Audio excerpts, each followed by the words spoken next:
Welcome back. I just love old-time advertising. I remember one ad that promised relief of everything from gout to stomach distress to bad breath. I could be wrong, but I think the main thing the user was relieved of was the green stuff in his wallet or her purse. If you're like me, you remember a lot of those patent medicines from the good old days that claimed to cure just about everything. Pauline Bracken also remembers such claims. One promise made by the maker of a popular elixir, however, was of particular interest to Pauline and her sister. You'll get a kick out of the perils of Pauline as she and her sister tried to find our Lydia Pinkham baby. My sister and I envied my mom because she had a real live baby. We had dolls, but all they did was stay quietly wherever we put them. We went out to the old shed at the end of the garden where Dad kept his garden tools and extra flower pots. It had a musty smell, but the light from one small window made it a good place to have private conversations. We talked about the radio commercial that said, "Lydia Pinkham, a baby guaranteed in every bottle." Lydia Pinkham ads appeared in magazines, newspapers, and on road signs. It wasn't an item that was discussed in front of children. Since we never heard it mentioned in our household, we knew better than to ask about it. We swore each other to secrecy. If we could buy a bottle, we could hide the baby so no one would know about it. We'd take care of it just like Mom took care of our baby sister. We were aware there were boys in the world, but since we had girls in our family, our baby would be a girl. She would have straight blonde hair with bangs. We spent days making our plans. A neighbor girl named Sissy was a few years older, and she was allowed to walk to town. We asked her to go to a drugstore the next time she was in town and see how much a bottle of Lydia Pinkham cost. We swore her to secrecy. She wasn't too bright, as we realized in years to come, and she never questioned why we wanted it. When we had that information, getting the money was a problem. I don't remember how much it cost. We put our heads together to raise the money. We had saved the nickels Grandpa gave us for warming up a cup of black coffee for him and helping him to sneak up the stairs so Mom wouldn't see he was tipsy. Saturday night was the only night we could count on him being in that condition. My sister said, "As much as I hate it, I'll let Mom's cousins, men, give me a kiss. That's good for a nickel."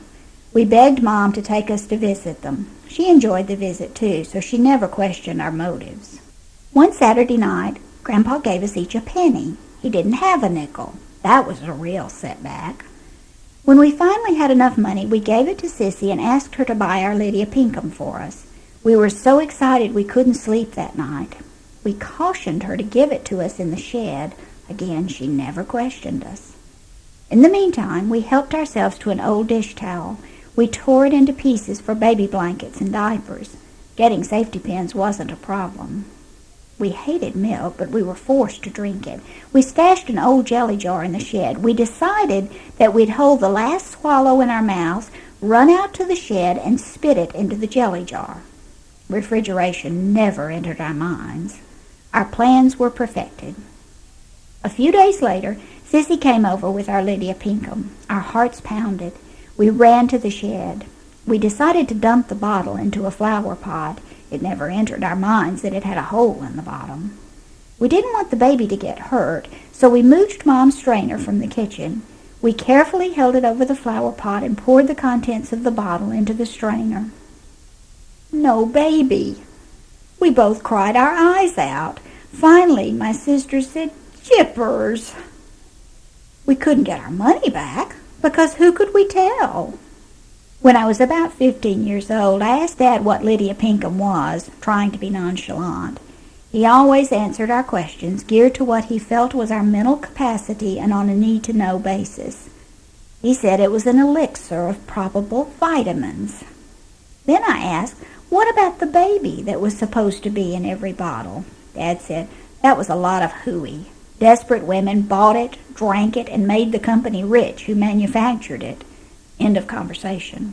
He never asked why I wanted to know. That done, now all I had to figure out was what a desperate woman was.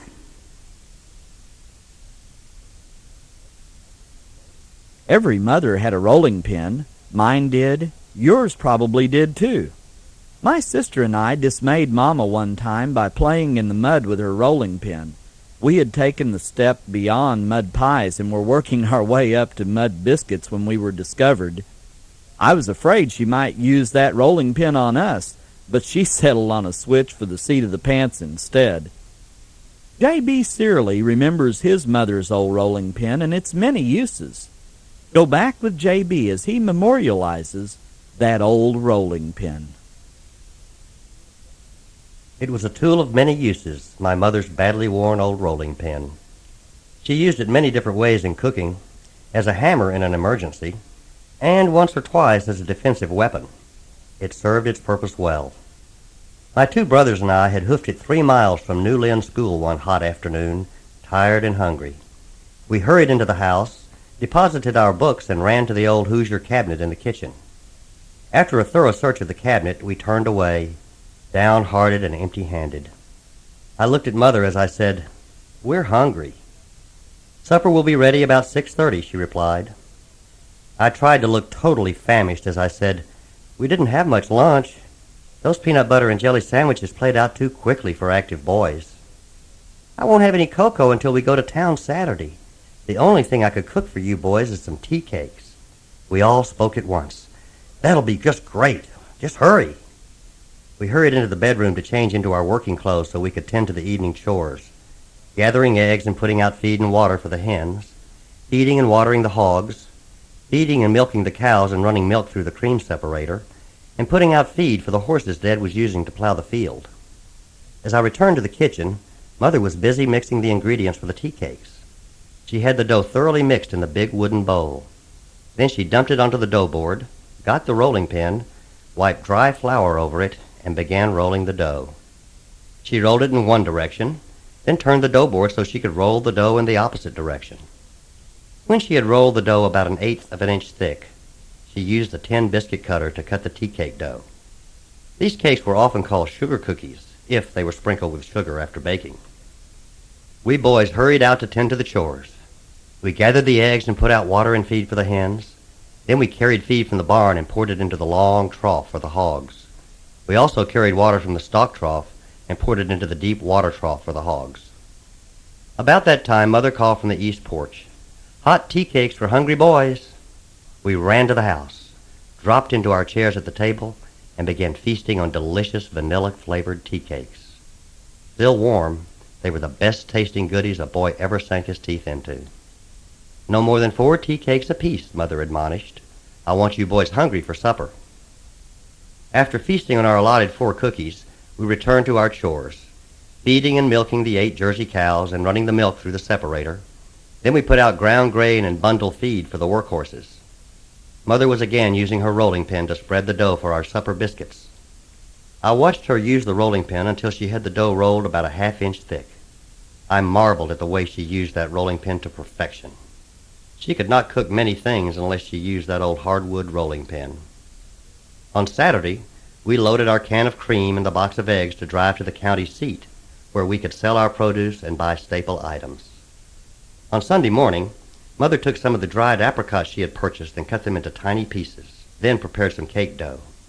She put the dough on the board and rolled it about a 1/3 inch thick.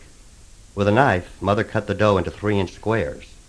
Then she placed 3 tablespoons of the chopped fruit on the dough and folded the squares into triangles, much like modern turnovers. The fire was hot under the oven by this time. Mother checked to see that the kerosene burners were not giving off smoke, then placed the apricot pies on a flat piece of metal and put it in the oven. We got busy setting the table and pouring milk. The pies soon turned a golden brown. I took my place on the bench as Mother set the food on the table. I helped myself to one of the breakfast specialties, took a bite, then exclaimed, "These are the best you ever cooked." That rolling pin of Mother's always fascinated me. One day I asked her, "Where did you get that rolling pin?" I knew she had it before I was born. "Your granddad made it by hand. He made one for me and one for each of my 3 sisters. He cut a limb from a large walnut tree on our farm. Using a hand-powered drawing knife, his sharp pocket knife, and sandpaper, he was able to carve the round stem part. The main part of the rolling pin is about 14 inches long. Then he made 8 handles out of the walnut wood. He broke 4 of the handles while he was boring holes through the center of each handle. He bought some special long screws to fasten the handles to the stem of each rolling pin. They're all still in use because the hard wood he used will never wear out. It took him a week one winter to make the 4 rolling pins by hand. They are a treasure to have. I picked up the rolling pin and looked at it for a long time, reflecting on the work Grandpa had put into the making of 4 rolling pins that he hoped would last his daughters for a lifetime. I knew that cutting walnut was about like trying to cut a rock, but my granddad Smiley had done an excellent job. Each Saturday evening, Mother used that rolling pin. Often she rolled out dough for pie crusts. We had chocolate pies and the whites of eggs beaten frothy for topping. Then she often rolled special dough for berry pies: blackberry, cherry, strawberry, and boysenberry. Her berry cobblers were a real treat. She rolled dough for the bottom and sides of the dish using her favorite rolling pin. When the berry mixture was in the glass bowl, Mother would cut half-inch strips of dough and crisscross them over the mixture. She rolled the dough for peach, apricot, and apple cobblers. When these were cooked until the dough on top was a golden brown, we had some quality eating. That rolling pin had several other uses. If Mother needed to hammer something and the claw hammer was not available, she merely substituted her rolling pin. The hard walnut would drive a nail like a hammer. I also recall the time we had a real pesky magazine peddler stop at our home. He walked around to the east porch and gave his oily spiel through the screen door while Mother was preparing our noon biscuits. I recall that she had that hard rolling pin in her hand. The salesman was trying to force her to buy a magazine that held no interest for farm folk. Mother kindly told the man that she would not subscribe. The peddler insisted. "This is a great magazine that you need. I'll take a couple of hens in exchange for the cost of the subscription. How about that?" "No thanks. I'm not interested," she said. "Well, I'm not leaving until you at least give me an order for the magazine for a year. Just show me 2 of your hens and I'll close the deal." Mother had endured all his insistence she wanted. "I'll show you the road away from here," she said. Mother walked toward the peddler, shaking her hard rolling pin at him. That did it. The peddler turned, ran to his old car, and roared away. That rolling pin is still in good condition. It can roll out dough as good as any new rolling pin. Mother used it until a short time before her death at age 88. The rolling pin is now in possession of my sister, who says it's as good as ever.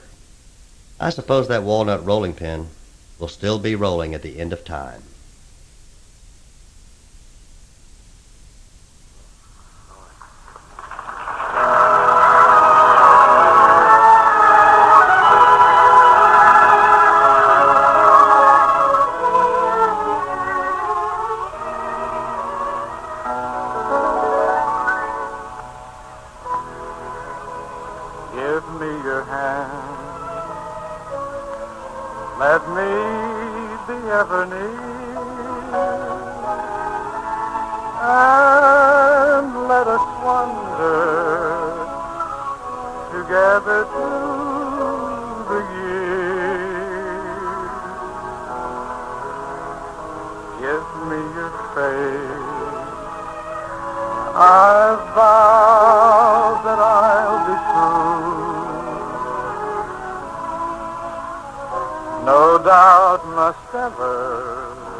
Biscuits and gravy were a mainstay in our home, as in the homes of many country folks.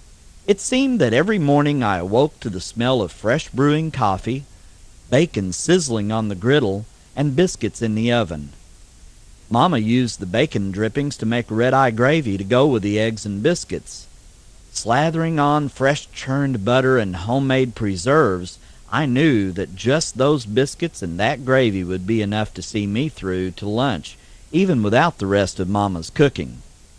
Curtis McComis also remembers biscuits, those made with love by a special grandma. Pull up a chair to the breakfast table and enjoy Grandmother's Biscuits. Many pleasant memories of that little Kentucky hillside farm stay with me as the years pass. One experience, more than all the others, is indelibly impressed on my mind.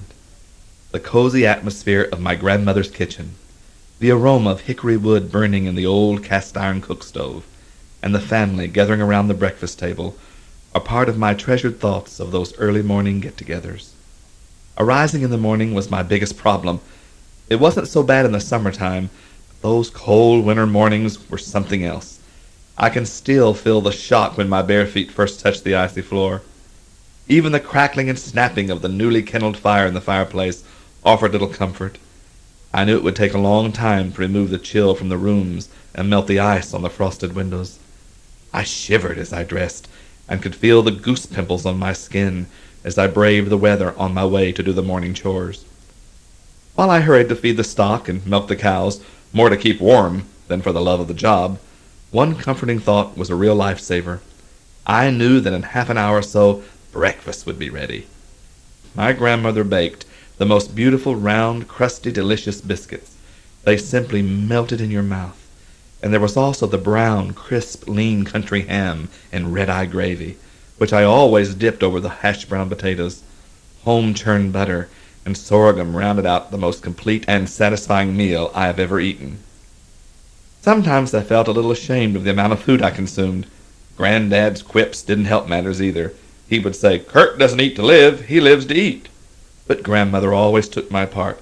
"Hush, John," she'd say, "he's just a healthy, growing boy." However, my conscience didn't nag me so much that I cut down on the number of biscuits I ate. One hot, sultry summer day we were cutting and stacking hay. The overcast sky and the rolling, fast-moving clouds threatened our efforts to get the hay into the barn before the rain came. We had to have some help. 3 of our farmer neighbors volunteered along with my granddad's youngest brother. We managed to get the best wagon load into the hayloft just as the sky opened up and the rain came down in bucketfuls. My great-uncle stayed overnight and helped me immeasurably. The next morning at breakfast, I couldn't believe the number of biscuits he ate, not to mention all the other goodies. He sure took the pressure off me. He kept saying, "Nancy, this is the best meal I have ever eaten." Then he would add, "Pass the biscuits, please."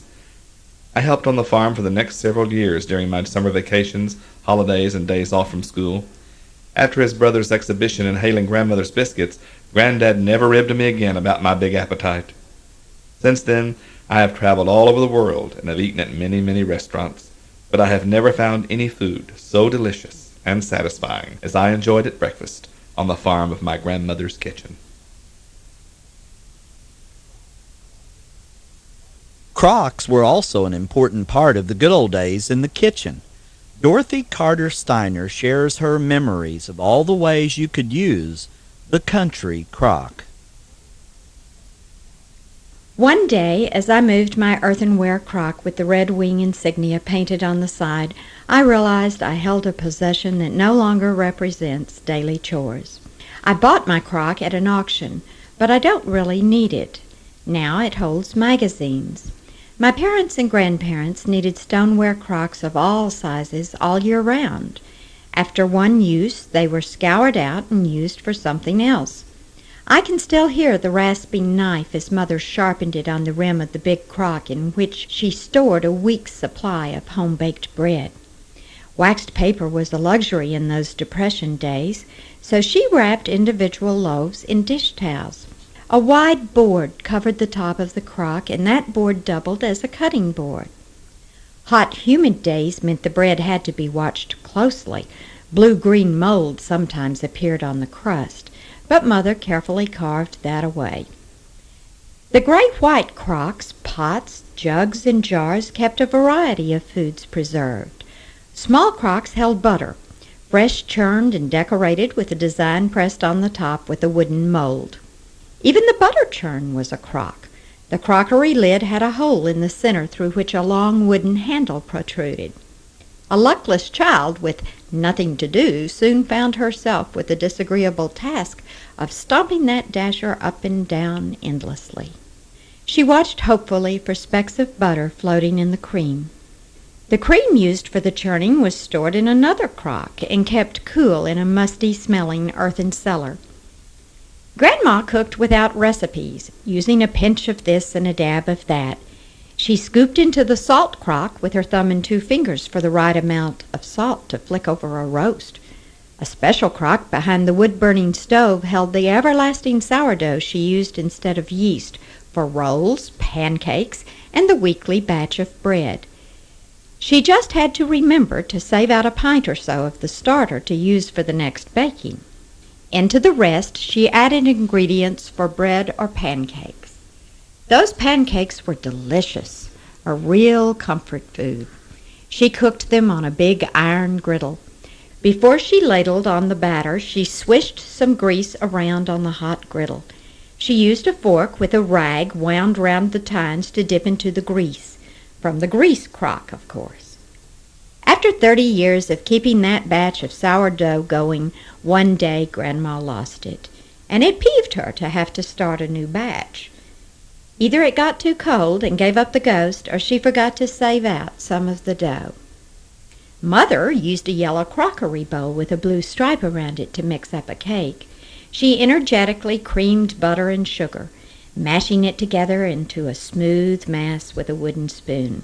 Then she added eggs and other ingredients, all of which had to be beaten by hand. The powerful aroma of a batch of home-brewed beer or wine in a crock behind the stove was a dead giveaway. That was when Dad took his turn with the largest crock. Butchering time meant the meat had to be preserved. Since we had no electricity, Mother kept part of the meat in a crock. She ground up pork to make sausage using a hand-cranked grinder fastened to the kitchen table. She seasoned the meat and shaped it into patties and then fried it. She packed the patties into the crock and covered them completely with home-rendered lard from that same pig. For a meal, she just fetched up some patties from the congealed lard with a long fork and warmed them in her iron frying pan. Colored leaves skidding across the yard signaled the end of summer. Then the garden harvest began. Dad and Mother cooperated to make sauerkraut. Dad hauled in many heads of cabbage and Mother cleaned them. Then they sliced the heads on a kraut cutter, a board with a knife in the center. As they drew the cabbage back and forth, the knife sliced the cabbage into thin strips. Dad piled the cut cabbage in the crock by handfuls and sprinkled each layer with salt. They covered the cabbage with a towel and a large plate weighted down with a big rock that Mother scrubbed clean. The kraut was left to ferment, and after several weeks, Mother canned it in glass jars. A big crop of cucumbers meant a crock filled with 14-day chunk pickles. Another crock held whole cucumbers, vinegar, salt, and bouquets of dill. After a few weeks, a kid could go by and snatch up a pickle for a treat, sometimes even before the preserving process was finished. We picked crab apples that ended up as apple butter. That, too, was stashed away in a crock. Sometimes Dad went fishing. In the hot summer, he salted the fish down in a crock. Later, they were soaked in cold water before they were cooked. They kept for a long time. When we went to community picnics, someone always made a crock full of lemonade with real lemon slices floating in it. It was chilled with a big chunk of ice from someone's sawdust-filled ice house. I remember, too, the stone jug with a faucet that provided our drinking water at school. Crocks are sturdy vessels, but sometimes a calamity struck. When one developed a crack, it was banished to the shed and used to store feed for animals. My aunt grew beautiful geraniums in her damaged crock. It's true, No kitchen was complete without several treasured crocks to help prepare and store the earth's bounty. Bull crocks gave the assurance of plenty. I am thankful for my prized reminder. More than anything, I appreciate the hard work and sacrifice it symbolizes. The years that lie behind us are remembered as the way that led us to a new life.